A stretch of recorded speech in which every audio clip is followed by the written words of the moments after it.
Good morning, everyone. This is Fellowship of Spirit from Farmington, New Mexico, coming to you by way of Zoom and in person here today.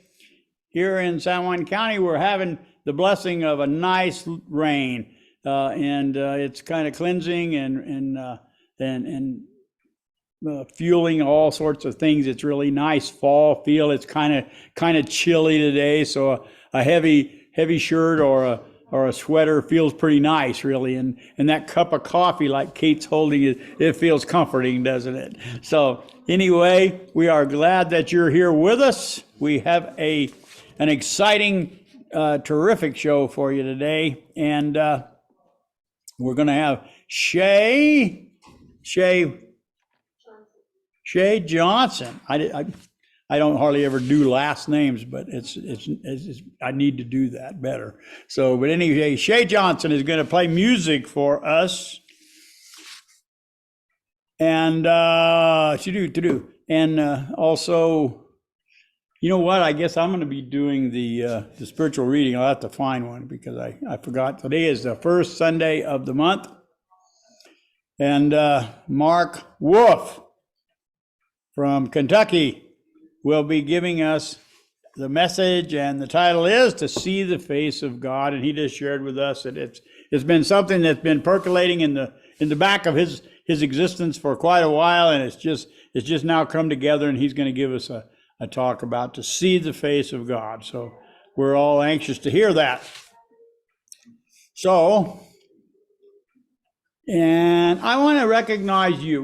Would you tell me your name, please? Kathleen Miller.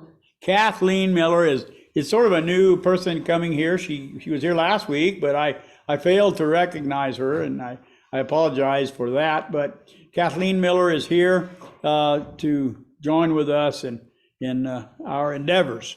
So we're glad that you're here and hope you keep coming back. Are there any other announcements, general announcements here having to do with Fellowship of Spirit? Okay, want to do our prelude, Shay? We might be having a board meeting this month, I don't know.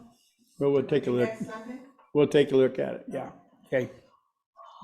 I forgot my hearing aids. Oh, no, can you hear me? Yeah. Okay, good. A D? Just above the middle seat. Oh, okay, yeah.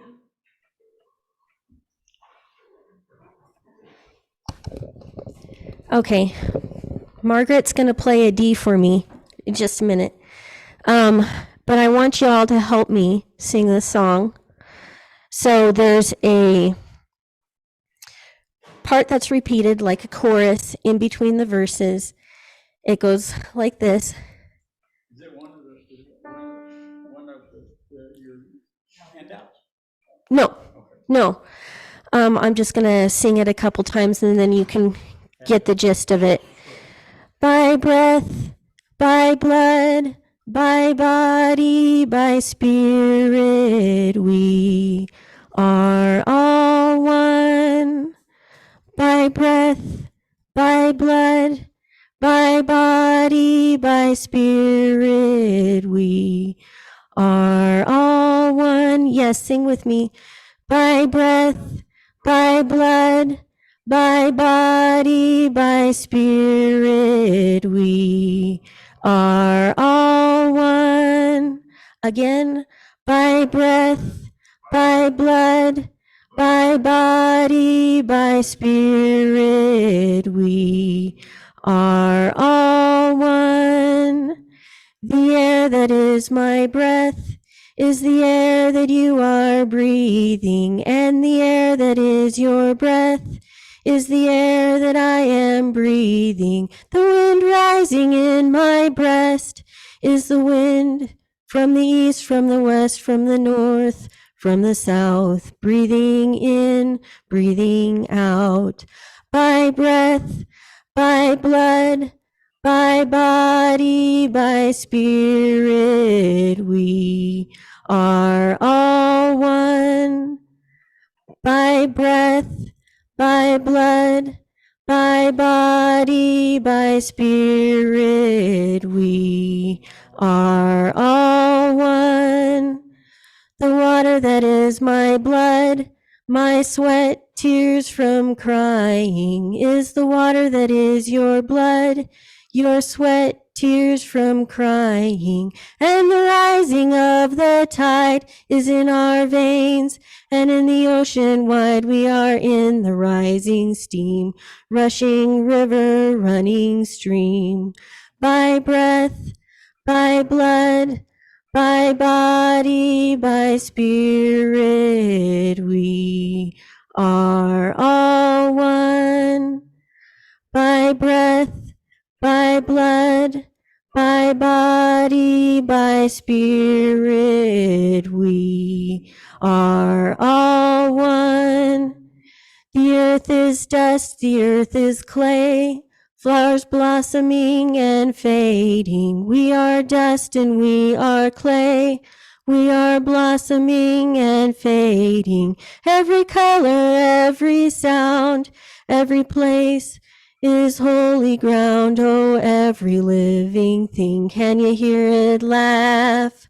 Can you hear it sing? By breath, by blood, by body, by spirit, we are all one. By breath, by blood, by body, by spirit, we are all one. The fire in my heart, my soul flame burning, is the fire in your heart, your soul flame burning. We are spirit burning bright by the light of day. In the dark of night we are shining like the sun and like the moon, like the Holy One. By breath, by blood, by body, by spirit, we are all one. By breath, by blood, by body, by spirit, we are all one. By breath. Thank you. Oh, thank you. Gosh, how beautiful. We are blessed to have someone within our midst with such talent, such a beautiful voice. We thank you. Seriously. Yeah, that was very touching. Jerry, could you bring me my bag? I have to do the spiritual reading, and so I'm going to have to ad-lib it and get it quickly. But what happens is I open the book and Spirit picks this message and I say it, and it's always seems to be in synchronicity with the topic for the day, and so we'll just try to do that again today. Hey, Ron, I've got one if you want. You do? Sure, that'd be great. But anyway, we're not quite there yet. I was trying to get ready before we got there. So if you have a spiritual reading, that would be wonderful. Right now, what we need is an opening prayer. Is there anyone who would like to give us an opening prayer, either in house or on Zoom, either one? Okay, I hate awkward silences. So, Father, Mother God, we thank you for this beautiful day that you have given us. We thank you for this wonderful, cleansing, re-energizing, cool rain that you have brought to our town. And we ask that we would be able to receive your blessings in good stead. We ask that you would watch over all of our endeavors and help us to be more loving and more closer together as we commune together. And as we eat together in our potluck, we ask that you would bless our food, bless the people who prepared that food, and that it might be to the betterment of our bodies and to your service. Amen. So, okay, so now we're going to have another song, and I actually have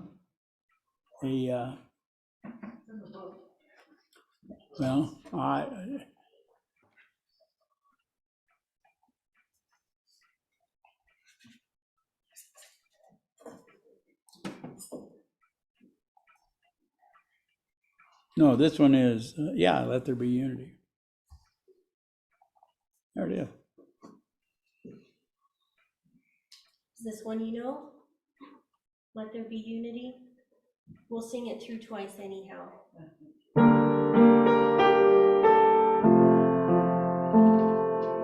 there be unity in all the world tonight. Let it be known that God alone can show the way. There be truth in all the hearts of men, for truth will make them free. Let peace on earth and let it begin with me. Let there be love in everything I would say. Yes, let unity and let it last through eternity and let it be.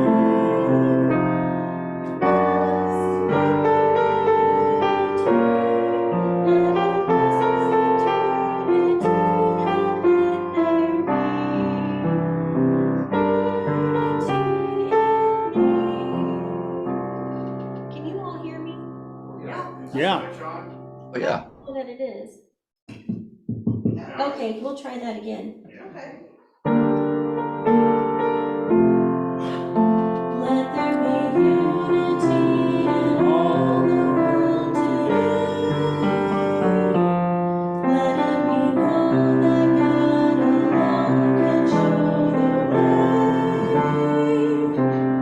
Let there be truth in all the hearts of men, for truth will make them free. Let there be peace on earth, and let it begin with me. Let there be unity in all the world today. Let there be love in everything I do and say. Yes, let there be unity. Let it last through eternity, and let there be unity in me. All right. At this time, I would like to ask Bill to come forward and let us know what's going on with George.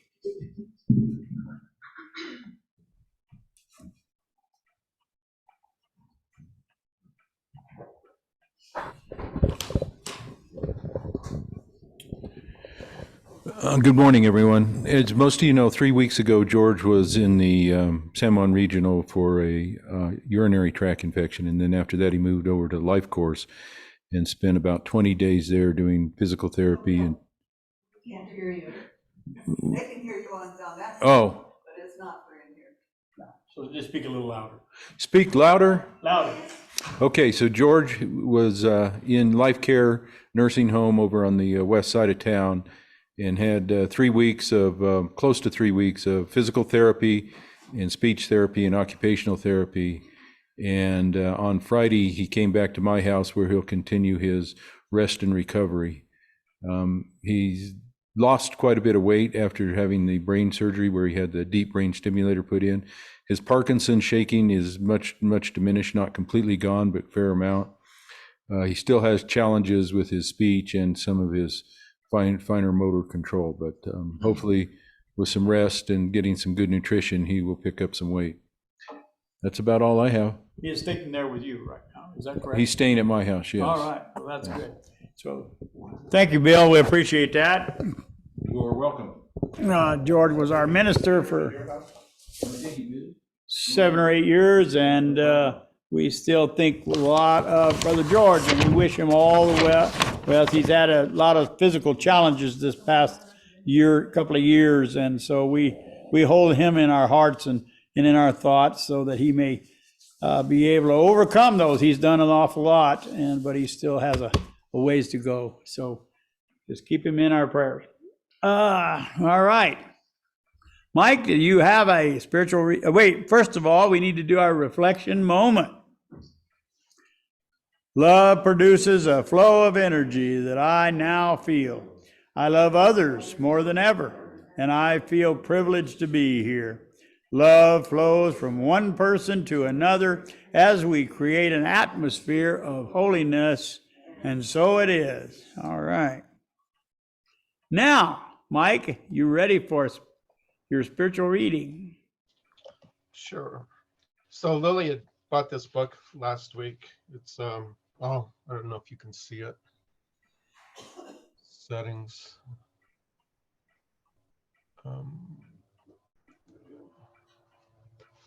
You can't see it. Anyway, it's called A Course in Miracles Made Easy.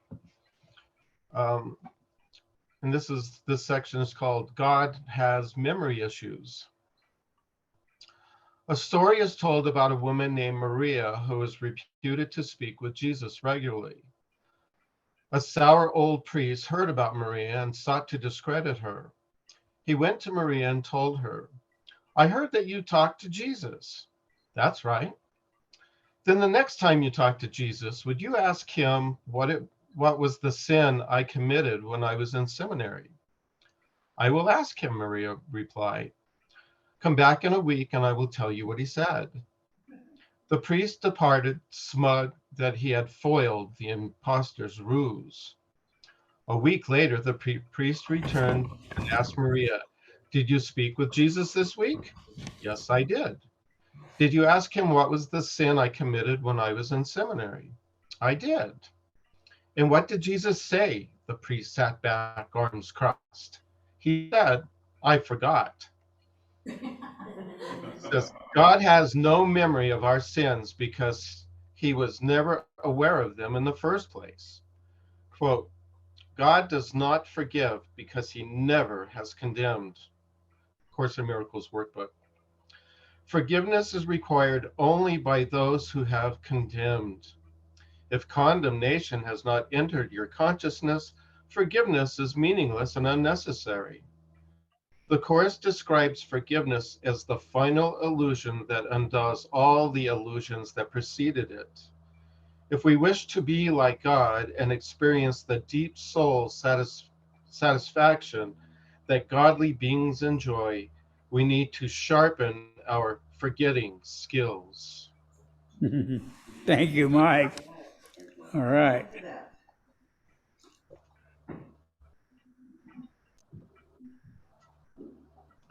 All right, so next the song is A Vision. I'll give me just a moment to get it up here.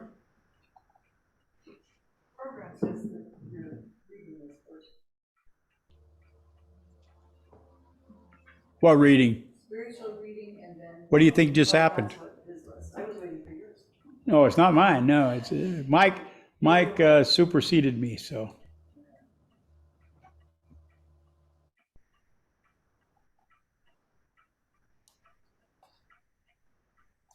Jenny, can you tell any difference in the piano?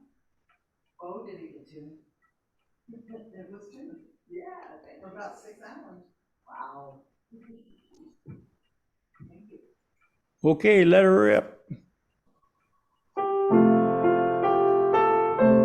Number 126 in the Brown Book. In moments rare there comes to me a vision unexpected. I clearly see within my soul the universe reflected. I am a part of all that's good. I feel I know no limit. The God in all sets forth so clear.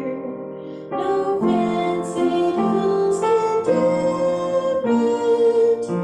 No matter what life's future hours may hold of earthward sadness, I know there comes to me in truth a heritage of gladness that far transcends all grosser things. I've got the vision glorious. We are a part of all that's good, and good shall be victorious.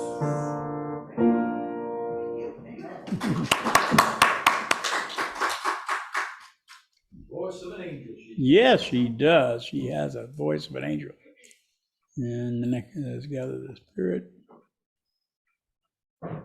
I'll be ready next time. All right. We have Mark Wolf coming to us, and Brother Mark was a member of our fellowship locally for many years, and we all cherished his animated talks and his deep wisdom. And so we thank him for coming. He now lives in northern Kentucky, and he's making a life over there, and we wish him well in all of his endeavors. We wish he was here. He is not, but he is with us by Zoom, and that's a blessing that we all enjoy every day. So let us welcome Brother Mark Wolf. Hey, good morning, everybody. As always, thank you for inviting me back to be your Sunday morning guest speaker. You know, it's a lovely October morning up here in northern Kentucky, and autumn arrived. Autumn arrived exactly on time just a few days ago. The afternoon temperatures dropped 20 degrees from one day to the next, and everybody looked around and says, "Oh, I think it's autumn." You know, we weren't expecting it. And so now it's October, and my son turns 19. 19, you know, what's up with that? Later on this month, and then a few days later, it's Halloween, and the rest of the year just kind of cascades out quickly after that. You know, that's one thing we didn't need to be reminded of, right? But another thing that comes in at this time of the year is the Jewish holiday of Rosh Hashanah, the Jewish New Year. And it comes every day on the day of the new moon when the sun is in or near the sign of Libra. So, Shana Tova, y'all. Happy New Year, 5783. The new year arrived this year on the evening of September 25th. So this morning I want to talk with you. This is something that's been on my mind for a long time. But the funny thing is that it dovetails so beautifully with Mike's spiritual reading, as well as with the conversation that was going on before the recording started. This is really cool. As I wanted to talk about this for such a long time, this morning we're going to talk about what does it mean to see the face of God, okay? To see the face of God. I mean, can we even do that? Is that even possible? And what would it look like, and what purpose would it serve? I mean, you know, okay, so we say the face of God. Well, so what? You know, what does it mean? And so to answer those questions, we're going to take a look at Rosh Hashanah and what that means. And I'm going to tell you a story. I need to tell you a story.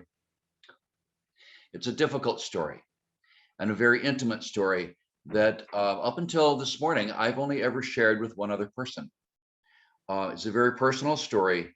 We're going to have me see if we can get through this, that I shared with my brother Wayne, who passed away 6 months ago. So as of now, no living person knows this story until this morning. So anyway, as we get started, I want to suggest, as I often do, that you grab a scrap of paper and grab a pencil and jot down some notes to look at later in the day. And then when the video is ready, take a look at the video too, so you can squeeze out the last little drops of light and blessing from this presentation. Okay, so let's get started. To see the face of God, well, what does that mean? It's not an easy question. I mean, it's a hard question. I mean, seriously. And so that's exactly the kind of question that we need to be asking. We need to ask the hard questions. So let's start then with an easier question. Let's start with the voice of God. Okay, the voice of God. You know, the other day my daughter asked me a question. She says, "Dad, so if God spoke audibly to the people and the prophets of the Old Testament, then why doesn't God speak audibly to us today?" You know, and I thought, wow, I asked my mom the same question, exactly the same question, nearly never mind how long ago it was, but it was a long time ago. And even with the passage of, well, you know, some years, I remember my mom says to me, she says, "Well, sweetie, today God speaks to us through the Bible and through the preacher on Sunday." And I still remember that. And that's a very nice response, but it does not answer the question. The question is why? Okay. So here's why. Okay. And of all of all the things in the Bible, this is one of the most explicitly, this one is spelled out for us. So jot down in your notes, we're going to look at Exodus chapter 20, Exodus chapter 20. Now, it's probably verse 18, but depending on how your Bible verses are numbered in your edition, it could be verse 14. So here's the thing. The children of Israel, they're in the Sinai desert, they're at Mount Sinai, they have received the law from God, right? And listen to what it says, and listen closely. It says, when the people saw the noise and the lightning, and they saw the sound of the trumpet, and the mountain was in smoke, and they saw, and they shook with fear, and they stood far away. Okay, now did you pick up on it? It's kind of subtle. You get past it and overlook it. The people saw the sound. Okay, they didn't just hear it. They saw the sound. Okay, the people saw the sound of the trumpet. They didn't just hear it. They saw it. And the thing is, what they saw terrified them. Okay, it terrified them. And today we'll probably say, well, it was an interdimensional sort of a thing. Well, that's easy to say, but in other words, the sound was not just sound. It had color, it had shape, it had dimension, it had information. And commenting on this concept of seeing the sound, the second century, that's hard to say. The second century sage, try saying that, the second century sage, Rabbi Eliezer ben Shimon, I know right. Rabbi Eliezer said that the people were able to see through time and space, and they were able to see the future generations. And my feeling about that is that, for example, and God said, look, y'all, thou shalt not commit murder. And I believe that the people were able to see through time and space, and they were able to see and feel and connect with the suffering and the trauma and the pain of generations to come in which murder would be committed. And so as the people were standing there, they're seeing this interdimensional sound and color and shape, and they're terrified and they're shaking with fear.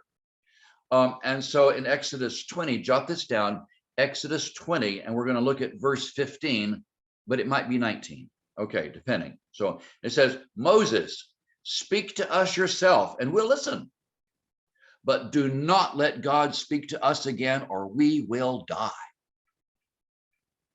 In other words, Moses, please, you speak to us. We'll listen. We're cool with that. But do not let God speak to us again or we're going to drop dead where we stand. And it's interesting because their request is answered immediately. And you see in Exodus 20, verse 18, or out to the side, put maybe 22, depending. It says, Exodus 20 says, the Lord said to Moses, tell the Israelites this. And so at our request, God did not speak to us audibly anymore. So if the voice of God, I mean, think about this, is the voice of God is an overwhelming interdimensional experience. What then of the face of God? What then is it to see the face of God? Well, here's the thing. Moses asked the same question. Okay. And you read about this and jot it down, Exodus 33. Okay. Exodus 33, starting in verse 17. It's a very sweet conversation between God and Moses. It's the kind of conversation that we would expect from trusted, intimate friends. And here's what it says. Here's what Moses says, please, God, show me your glory. And God said, okay, I will cause my goodness to pass in front of you, and I will proclaim my name. But you cannot see my face, for no one can see me and survive. There's a place near me where you can stand on a rock. When my glory passes by, I'll put you in a cleft of the rock, and I'll cover you with my hand. until I have passed by. Then I will remove my hand and you can see my back. But my face must not be seen. Okay, that's pretty clear. My face must not be seen. And remembering that the people were literally frightened to death just by seeing the voice of God. I mean, it makes sense to say, no one sees my face and survives. So what happened to Moses then? Okay, well, this is cool. This is interesting. You read about it in Exodus 34, starting in verse 29. It's really interesting. So Moses has been on Sinai, on Mount Sinai, right? He's talking with God. He's receiving the law for a second time. It's kind of a do-over because the first time didn't go so well. It's a big backstory there. But anyway, they got to do a law do-over here. So the consciousness of Moses was so elevated that Moses could speak to God without being overwhelmed by the sight of the words. And so we read in verse 29, it says, when Moses came down from Mount Sinai, he was not aware that his face was radiant because he had spoken with God. When Aaron and all the Israelites saw Moses, his face was radiant, and they were afraid to come near him.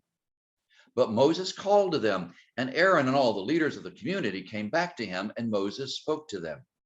When Moses finished speaking to them, he put a veil over his face. But whenever he entered the Lord's presence, he removed the veil. And when he came out, the Israelites saw that his face was radiant. So 3 times we are told that the face of Moses was radiant, just like 3 times we were told that the Israelites could see the sound. So this shows us that when they saw the sound, it was full of light and radiance. And it also shows that the radiance of God was reflected in the face of Moses for all to see. They could not see the face of God, but they could see the radiance of God in Moses' face. And it was so bright that people were frightened and they ran away. And so we begin to get an idea, we got an image now of the voice of God and the face of God as being so full of light and interdimensional knowledge and connection. And it was completely overwhelming. Okay, so now we got the image in our minds. Let's take it a step further. You knew that was coming, didn't you? As a transition to our next step, let me tell you a little bit about Rosh Hashanah, the Jewish New Year. We are taught that every year on Rosh Hashanah, and Rosh Hashanah is 2 days, that every person on earth stands before the throne of God to be judged. And I believe that this is literally true. Okay, and it doesn't matter what religion people practice or whether they practice any religion at all, or don't care about your race, your color, your gender, anything else. Every person appears before the throne of God. Now, you might ask us, oh, now, wait a minute. I mean, come on. Set 7 billion people in 48 hours. I mean, come on, that doesn't make sense. Okay, and that's true. It doesn't make sense based on the clock sitting on planet Earth.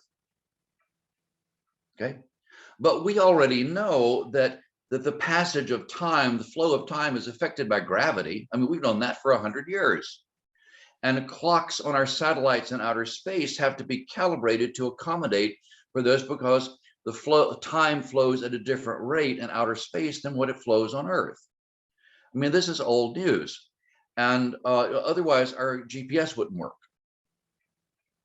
And so is it such a stretch then to realize that there is no time at all in front of God? So 7 billion people or 70 billion people in 48 hours is no problem because there's no time. Okay, so here's the thing. The first day of Rosh Hashanah is the heavy or harsh judgments.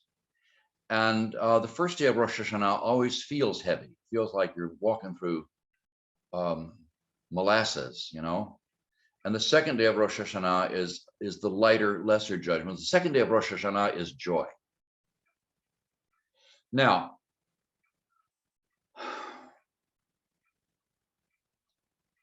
on Rosh Hashanah in 2012.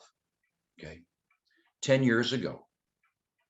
That's how long I've held this secret.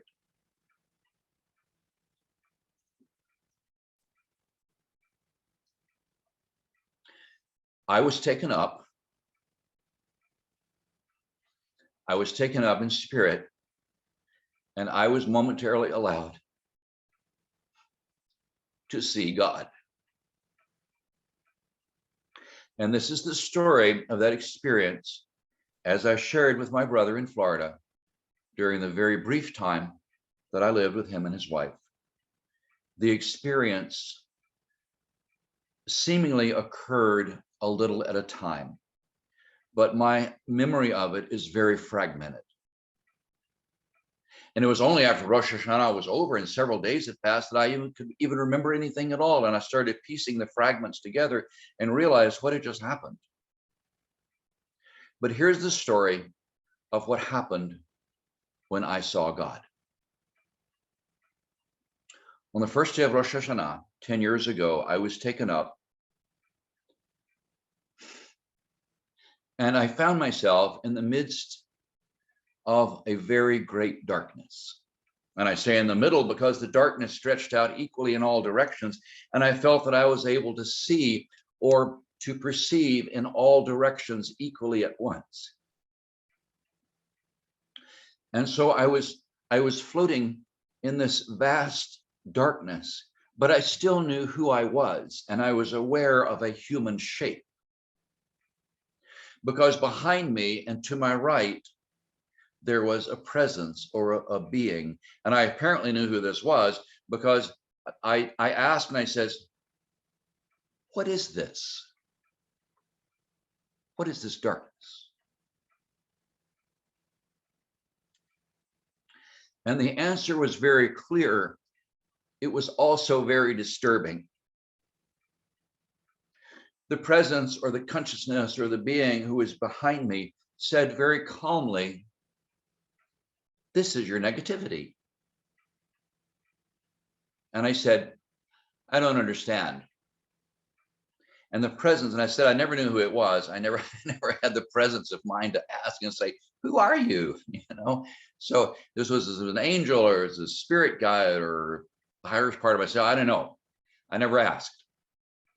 But the presence who was behind me said, and answered me, said, this darkness is your own negativity. These are your lies. This is your jealousy.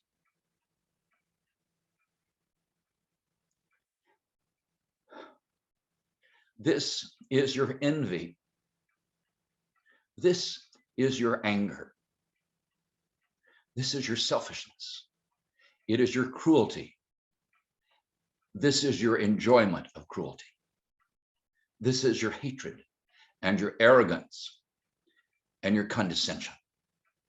This is every time you are unkind. This is the times that you are hurtful and rude and mean. These are your lies. And every time that you used someone for your own pleasure and did not care about that person. And I wanted to run. And I felt so small and ashamed, and I wanted to hide. But there was nowhere to go. And the being behind me went on and on. It said, this darkness is your own negativity. It appears to go on forever. What are you going to do? And the experience was over. And I had no memory of it until later. So I said, the first day of Rosh Hashanah is all, it's heavy. It's a heavy energy. If you're aware of it, you can really feel it. But where the first day of Rosh Hashanah is like being under a cloud, the second day of Rosh Hashanah is like dancing on the cloud. And on the second day of Rosh Hashanah, I was taken up in spirit. And again, as before, I felt that I could see or perceive in every direction at once. But this time, there was brightness there was light, not just a light, just light everywhere, brightness, and it was warm, and I felt welcome. That is, I felt like I was supposed to be there and that I was wanted and cared for. This brightness, lightness, it was not like a light from the sun or from a lamp or from a source. It was not from a source. It was like the source. And it was brilliant. And it didn't hurt me or blind me to look at it. It was a blinding brilliance, but it was not overwhelming. But what was overwhelming was that it was love. It was love everywhere. It was warm, and it was love, and it was everywhere. The light was everywhere, and it was love. And so I felt myself taken up or taken in, I don't know, because there was no movement. And I perceived waves of energy like radio waves pulsing through me, but the waves were waves of kindness. Like waves of mercy pulsing. It felt like being in the center of a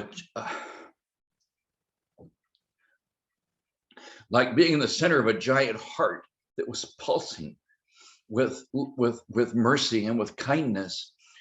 And I was enveloped in kindness and lifted up once again, although there was no movement. And suddenly, just like for a moment, I guess, I was everywhere. I was all people, moving through all people, but I wasn't moving. I was just there. Everywhere, everyone, everywhen. And for a moment, I was beyond time because there was no distance to cover. For a moment, I was everywhere, and there was no space because there was nowhere to go. There was only kindness, only mercy, and only love. And all there was love, and it went on forever. And then I realized that this unseen being, this person I never saw, was still behind me. And I asked the most childlike human question I can think of.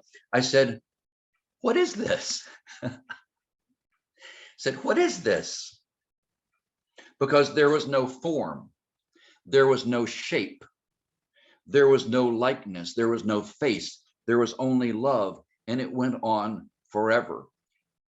Only love and only consciousness, no beginning. There was no end, and the idea of a beginning and an end, it didn't mean anything. It didn't mean anything. It was nonsense because there was no such thing. And so I asked, "What is this?" And the being behind me said, "This is God." And then the being behind me asked me a question, and it said, "Where is your negativity?"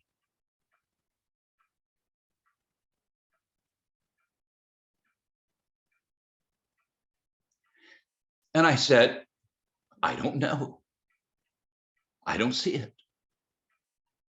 And the being said to me, "Neither does God.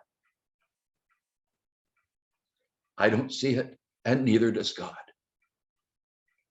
And then I was back in my body in familiar surroundings with no clear memory of what had happened. And as I said, it was only some days later that I started to remember and realize what had happened. And so you see why I have been reluctant for 10 years to share this story. Now,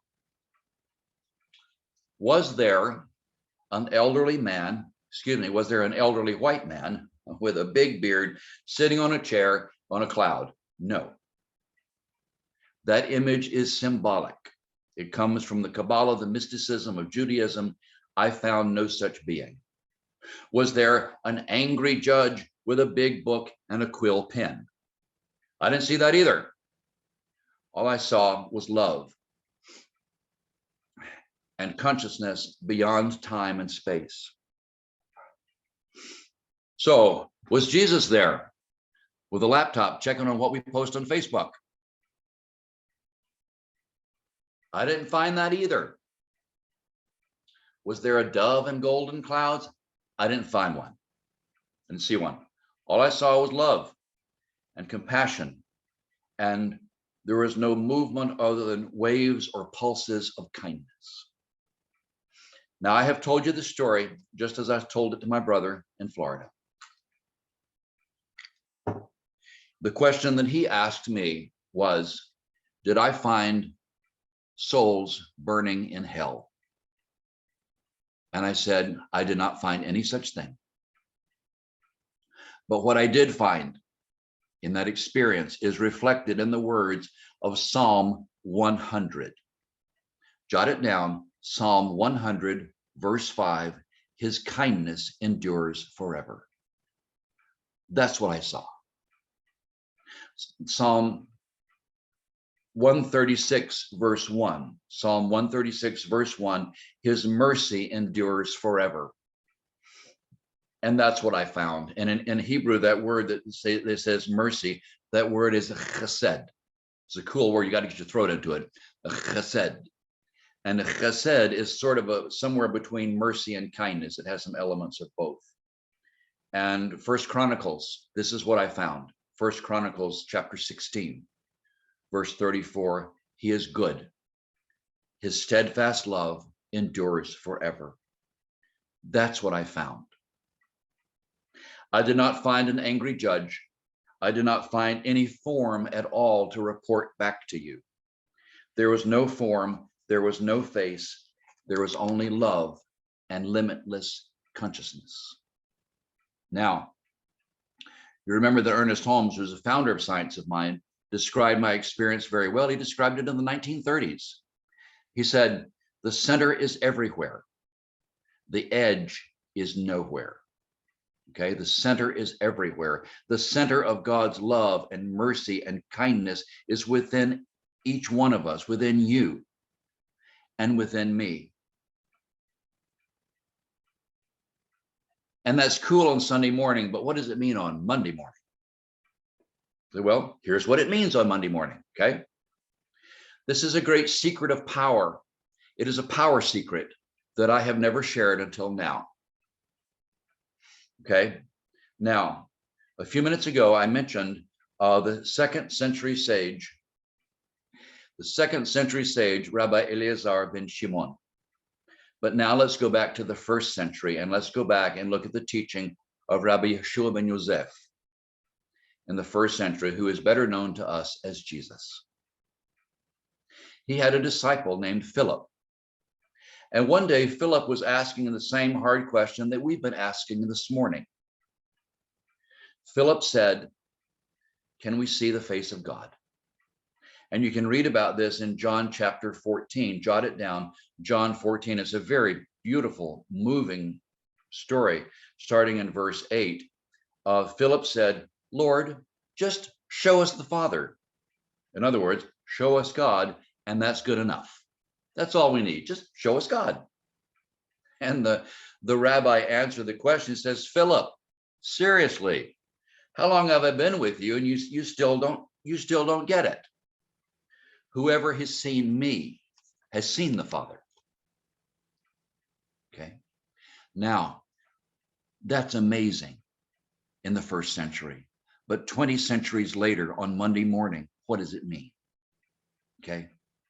Because remember that God told Moses very clearly, no one can see my face and survive. But now the rabbi is telling us, look at me and you will see the face of God. So this is teaching us that if we look at other people with love, we will see the face of God. And that's true. Okay. And I'm going to give you a spiritual practice, like a meditation, and you cannot do it alone. You need a partner. But the sweet thing about, you need a buddy. Okay. You need a practice buddy. But the cool thing is that your partner or your buddy doesn't have to know that you're doing it. Makes it easy. Okay. It's almost better if they don't know. Okay. Here's what it is. You look at somebody, but you let go of your expectations, let go of your agenda, let go of your ego, let go of yourself. Let go and look at the person in front of you with love and compassion and kindness. Just relax, and look at them with love, and you will see the face of God. Okay. Love that person. Love that in that moment. You look at that person, and in that moment, love that person for all the disappointments that they've had in their lives. Love that person for the pain that they have experienced, and for the trauma and the loss and the hurt and disappointment that they have survived. Love that person in front of you for all the fear and the insecurity that they're trying very hard to hide. Let go of yourself and see that person with compassion, and you will see the face of God. And when people smile, look at them, because when they smile, their faces become children again. Even though the pain and the loss and the fear are often etched around their eyes. But when they smile, their faces become children again. And when you let go of yourself in order to see the face of God in someone else, you lift that person up in ways that you don't even know. When you let go of yourself long enough to see the face of God in someone else, you have prayed for that person in a way that is more effective than praying with words. Because finding God within themselves, which is what you're helping them to do, is the solution. It is the healing. It is the answer. It is the way forward that they've been struggling to find.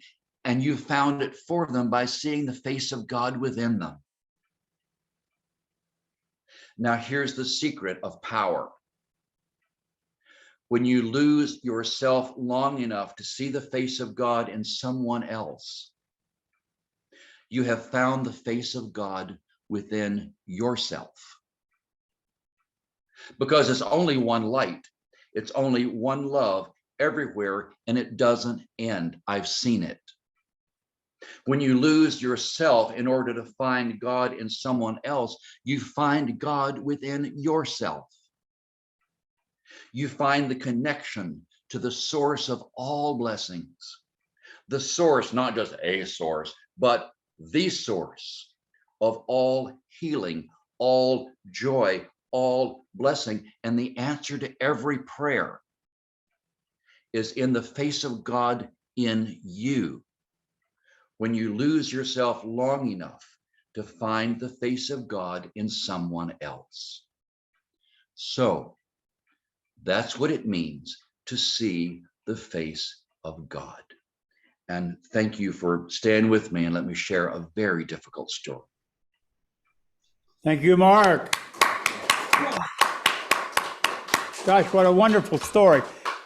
Mark, we really appreciate you bringing that to us. We could tell that it came from the bottom of your heart and encompassed your consciousness to this day, from then, 10 years. It really affects you. And we know, we've seen that a lot of your negativity has gotten less and your love has gotten more. So we love you and we're glad that you are here. Jerry's going to come. She wants to share with you. Oh, wait a minute. I'll get you on. I just hope that your brother had some kind of closure with this subject before he passed, and so that his passing was easy. I know it was hard on you, but I think that conversation might have made his journey a little bit easier. So I hope that's true. Thank you. Me too. And thank you for sharing with us. It's a beautiful thing. Did you have something you wanted to This share? is the closing prayer. Oh, okay. All right. Okay. Does anyone Hey, else Ron? want to come forward and say something? Marion?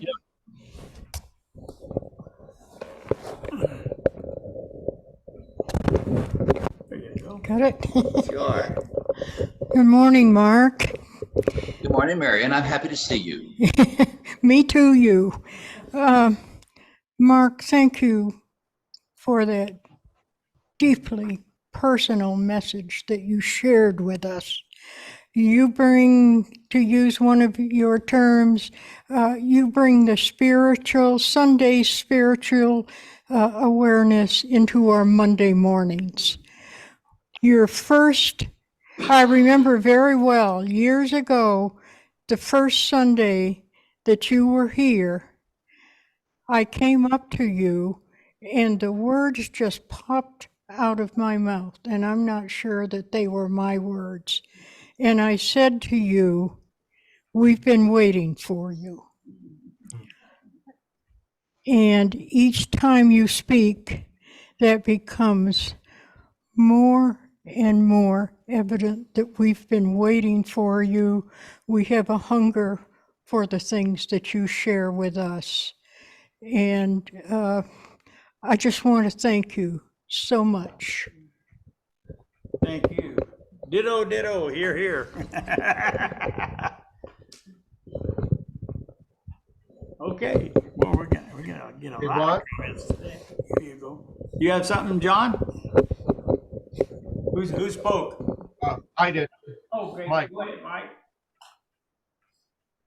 I was just, what a powerful talk, Mark, and I couldn't help but kind of run through my mind the kind of things like, if you meet the Buddha on the path, kill him.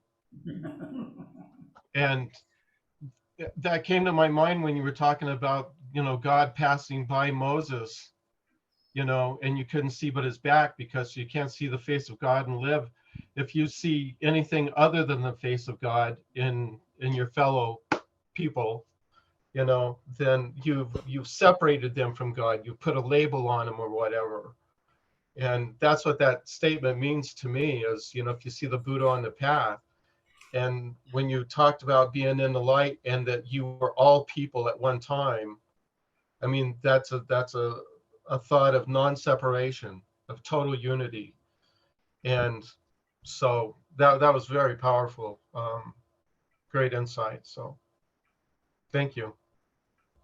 Well, thank you, Mike. That beautiful song, beautiful song, was the most perfect lead-in I could possibly imagine. Most perfect overture imaginable. Thanks, Mike. Thanks, Mike.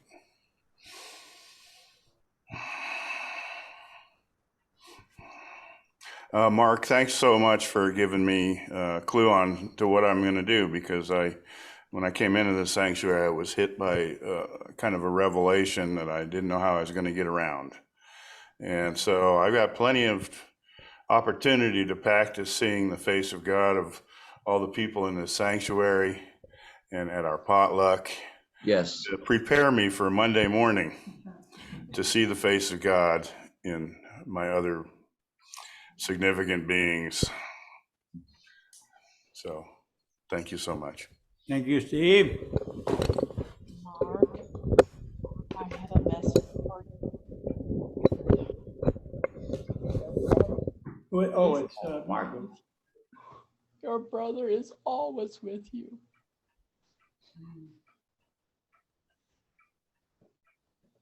Did you hear that? I did. I am taking it in. I am taking it in. Thank you. But it is his passage has been very difficult for me. He's never left you. He's never left you. He's always with you.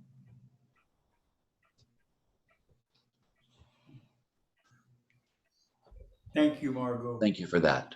Thank you for that. That's what I needed. Anyone else? Well, you know, for me, one of my tests that I have within me for myself, is it spiritual or is it ego? You know, and my answer is it practical? Okay, because spiritual for me is always practical. If it's ego, if it's out there woo woo, it has conditions or limits or anything that is other than love, it's me. It's the ego in here. And Mark gives us today some more tests about spirituality that, you know, it can be weird, it can be strange, it can be way out there and be very practical to be used today on Monday morning. And so that's what I got from it. And I thank you, Mark. And I'm sure that, you know, we all have a very personal experience, relationship with Mark, because he loves us and we love him. But each of us has people in our lives who are special more than that for all of us. And when Mark had his friend that passed, it touched him deeply. And we all, and some of us have had other people recently. And a passing is a very important part of life because we're not going to be able to see them anymore. And so we realize that we need to do things that we can do now, you know, something practical to help me to affect that person well, and to let them affect us, because pretty soon that relationship's going to change, you know. And whether, you know, but I believe, like it's been told today, that those relationships continue on. Just because someone's not in a body doesn't mean that those relationships don't change, that they're there, but our perception of them changes.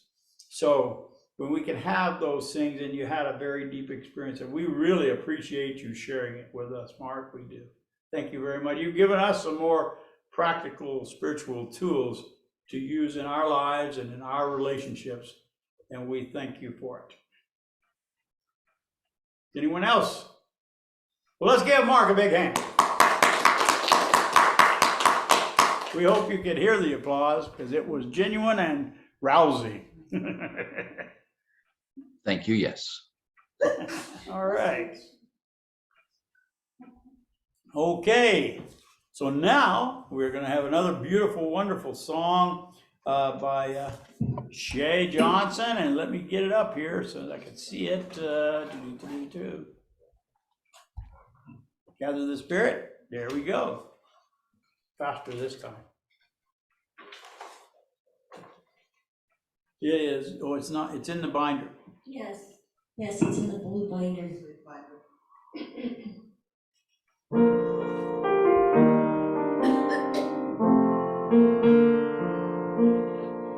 Gather the Spirit, harvest the power. Our sacred fires will kindle one flame. Witness the mystery of the song. Our trials in this light appear all the same. Gather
All right.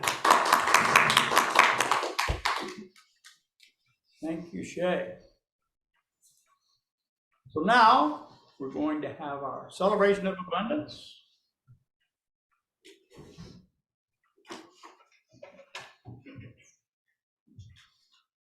So if you place over your heart that which you intend to contribute, and follow after me. Divine love flowing through me blesses and multiplies all that I have, all that I give, and all that I receive through infinity. I am prosperous.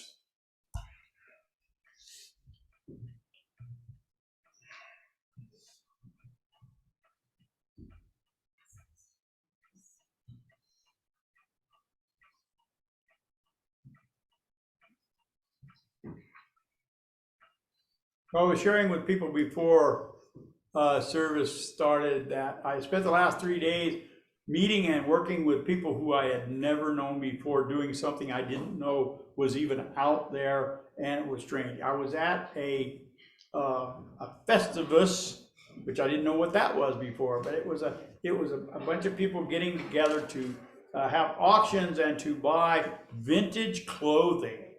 And they were buying old Levi's and old jackets and stuff, and they were they came from all over the world. There was a man there who had flown in from Russia, one from Japan. Several people were there from New York and from LA and from all over. And most of the people knew each other because they were professionals and they had been doing this for a while. I didn't know any of them, but they accepted me, and and I had a great time. I worked with the auctioneer crew. That's how I got there. A guy came into my shop and said, "Hey, well, you want to help us out this weekend?" And I said, "Well, sure. I've never done that before." There wasn't a single person there that I knew other than this guy, and I met his family when I got there. And so it was really a fun time.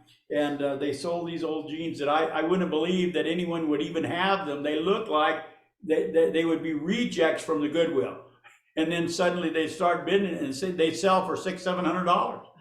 And I could tell what the difference was. And then the most expensive item that they had was supposedly the oldest pair of Levi's known still on the planet. And I don't know, it was back in the 1800s, and it sold for $79,000. You believe it? I couldn't believe it. But anyway, and it was a lot of fun, and I Where got was this at? it was out at the Chico Time River Resort. Oh, okay. It was right on the line up there at State Line, and I was familiar with the place. I used to go out there every Sunday for a whole summer, but it was really neat. We had a great time, and the people were really fun. And I think it's going to be an annual event. But they were doing it on not only there, but they had 2 auction venues online. So there were people bidding on stuff from all over the world, from Japan and from who knows where. But and that was what I was doing. I was trying to help with the electronics to make things work online. It was really a lot of fun, and looking forward to next year and seeing these people again. I got to see the face of God in a lot of people I didn't even know before, but it was really wonderful. So, all right. All right, now where did Jenny go? Oh, I guess you could go ahead. We have some announcements, and so Caliente has an event coming up. Put a poster up out here. Well, the people on Zoom can't see the Okay, poster. October 22nd in the evening. Tell us about it. We have tickets. Yeah, thank you, Mel.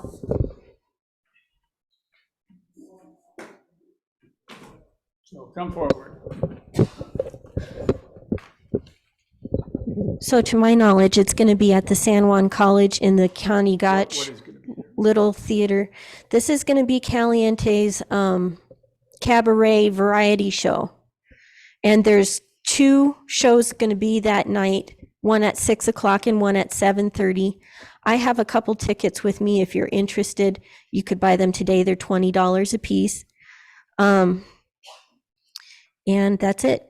That's it. So Caliente, for those who don't know, is what?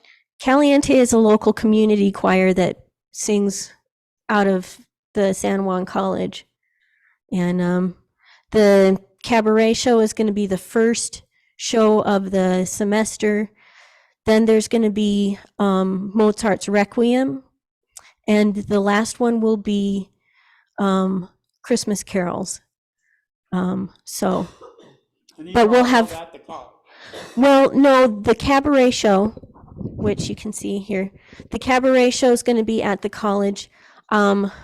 We'll have to have more information coming up about Mozart's Requiem and stuff. They'll be held at different places. So more will be revealed. Yes. Okay, that's great. That's all we wanted to hear. Thank you, Shay.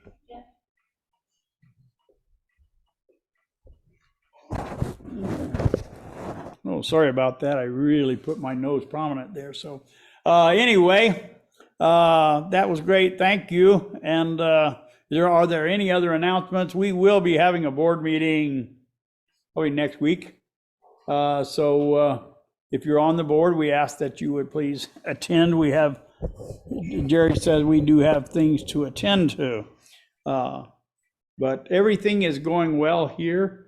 I don't know if y'all knew it or not, but with some of our proceeds from the yard sale, we bought a Zumba. I don't know if you know what a Zumba is, but it's a little robot vacuum cleaner that goes around and cleans things. So Is it a Roomba, not a Z? is it a Roomba or a Zumba? I didn't think it had a Z. That's okay. Maybe, I don't know for sure. It may be a Roomba. Robotic vacuum. It's a robotic vacuum. I'm not sure. Other people may be more sure, but it is either a Zumba or a Roomba. So anyway, it vacuums, and it's really keeping our floors clean. And our resident dog, Sheba, we love her to death, but she used to live little clumps of dog hair around, and we don't have those anymore because the Zumba Roomba got them, picks them up. So Sheba is especially happy about that. So, okay, we are going to have a potluck dinner directly after this, and we're really glad that that's going to happen, and we're really sorry that the people on Zoom cannot participate. If you want to participate, just fly in, just fly in and come and eat with us next month, because it's too late, because we're going to be having that in about 10 minutes. So we're looking forward to it. All right, at this time, I believe that Bill Clark is going to bring us a closing message, and then we'll close with our circle. This kind of ties into Mike's spiritual reading. Forgiveness is a choice. Forgiveness is an act of will, and the will can function regardless of the temperature of the heart. Corrie ten Boom. Sometimes we wait to forgive because we want to do it only when we feel ready. But forgiveness is actually a choice, something we do on principle. It's not a feeling, although our feelings will be affected by this powerful choice. Over time, as we choose to forgive each day, we begin to see our emotions loosen up and follow suit. The resolution is, I will practice forgiveness. I realize it is a choice and a skill, and like any skill, it may not come naturally at first. Y'all have a great, wonderful week. We'll get better the more you practice it as a skill. Yes, absolutely. Thank you, Bill. All right. So if we can circle up. Where are you? There's Steve.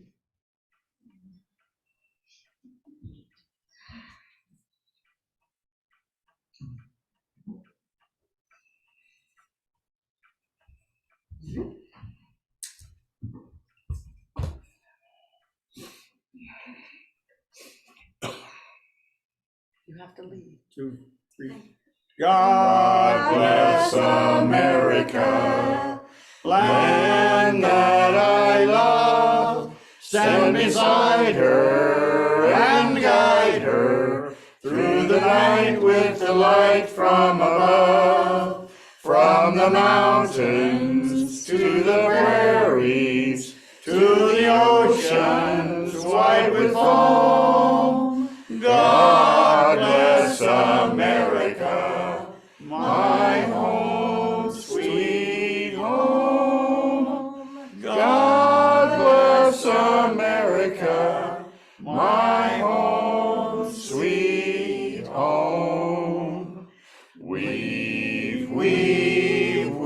us together, weave us together in unity and love. Weave us together, weave us together in unity, and yes, there is peace on earth, and yes, it begins with me. Yes, there is peace on earth, a peace that was meant to be, with God as our Father, family all are we. Let us walk with each other in perfect harmony. Yes, peace begins with me. Yes, this is the moment now. With every breath I take, let this be my joyous vow, to take each moment and live each moment in peace eternally. Yes, there is peace on earth, and yes, it begins with me. So may God bless you and keep you until we meet again. Amen. All right. Thank you very much. Thanks, Mark. Thank you. Enjoy that potluck. Oh, it's not the Mark- same without you. It really is not. Not Mark, the same without you. Mark, my little puppies killed my phone. And so I lost all of my contacts. Oh, no. Will you send me either a text or a call so that I will have your number? I lost it. Your Okay, phone. sure. Okay, sure, yeah. All right, thanks, brother. I need to say something. You want to say something to Mark? Sure. Hey, Mark. Let me get you back up here. Oh, Hi, Margaret. where am I? Hi. For potluck today, I made orange blossom honey cake, which Get is out of town. something that's served often at Rosh Hashanah. So Yay. I wish you were here to enjoy it. Me too. I loved your talk. It was Touch it. beyond, it was just amazing. Thank It you. was amazing. Thank you. All right, thanks, Margaret.